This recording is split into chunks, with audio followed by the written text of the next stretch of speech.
Hi, it's Jason from Fraser Valley Rose Farm. Well, have you ever had anybody correct you on your pronunciation of a plant name in Botanical Latin as if they know the real way to pronounce it? And did you find that experience kind of intimidating or off-putting? Well, fear not. The truth is, nobody really knows how to pronounce things in Botanical Latin, or at least it's heavily up for debate. I'm going to start with an example here. The plant I'm putting up on the screen here, I know as Weigela. That's how I was taught to say it when I went to horticulture school, and my plant ID class, they called it Weigela. Now, I run into people all the time who pronounce this to me in different ways. Some of them call it Weigela, or Weigela is another way that I've heard it pronounced quite a lot. Now, the truth is, none of these are probably the proper way to pronounce that name. It was named after a German scientist whose last name, if I'm pronouncing this right, and I'm really trying, was something like Weigel. Okay, so now we've taken that, we've turned it into Botanical Latin by throwing that A on the end, and then we've applied it to our local dialects and languages, and it's no wonder that we come up with a bunch of different ways to pronounce it. Do I stop the person when they pronounce it differently than me and say, no, actually it's Weigela? No, that's a few reasons I don't do that. Number one, I already know what they're trying to say. Number two, I'm not trying to be rude. And number three, I'm wrong too. So there's really no point in us going around correcting each other on this. I want to give you some examples from my channel here on YouTube where I talk about a lot of roses, and a couple of those names that come up an awful lot are the centifolia roses and the damask roses, and I have people jump in and correct me all the time on the way that I pronounce those. Let's start with the damask rose, where I hear the British pronunciation is a little closer to Damask or something like that, where they put the and I've probably even said that not to their liking, but the emphasis on the first syllable and the second usk is a different sound than what I say is the more Americanized Damask. Okay. Now the truth is, I take this all to go back to the city name that it's traditionally associated with, Damascus in Syria, and so if you take Damascus, I would take that and say, well, you have Damascus steel and you have a damask rose. That's the way I would choose to pronounce it. Whether I'm not going to go around and tell them they're wrong about the way that they pronounce it. It's just we should give each other a little bit of allowance on this for regional differences in the way that we're going to pronounce that. The other one that I heard, and this is a little amusing for people, is that centifolia, which is the 100-petaled rose or 100-leaved rose is what they call it. A person from Italy came back to me and said, no, it's actually pronounced centifolia.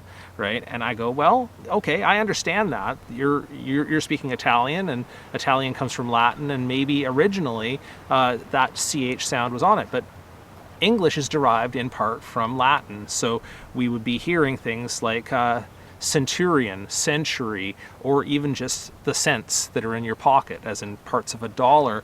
And I could comply and say I'm going to pronounce it like an Italian, but then if I said to somebody the turn of the century, they wouldn't know what I'm talking about in my local language and dialect. Now all of this stems from a Swedish botanist named Linnaeus, or at least that's the Latinized version of his name, and he really enjoyed ancient Latin as the way of categorizing all of these plants and animals, of course, that he was trying to put into this categorization system that he was putting together.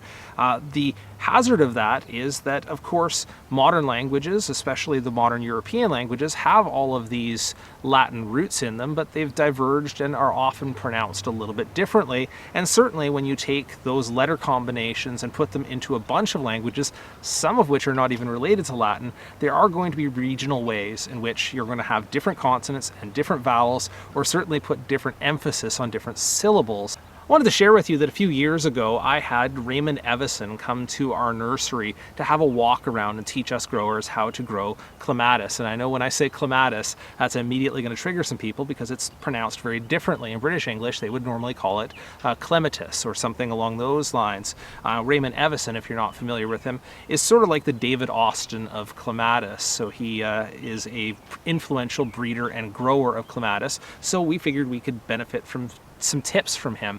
And you know, we went through the whole tour, got lots of information from him, and not once did he feel the need to tell us that our pronunciation of clematis, the more Americanized pronunciation, was wrong, nor did we pay particular attention when he said this plant needs fresh compost, even though normally we wouldn't refer to potting soil as compost and we wouldn't pronounce it that way anyway.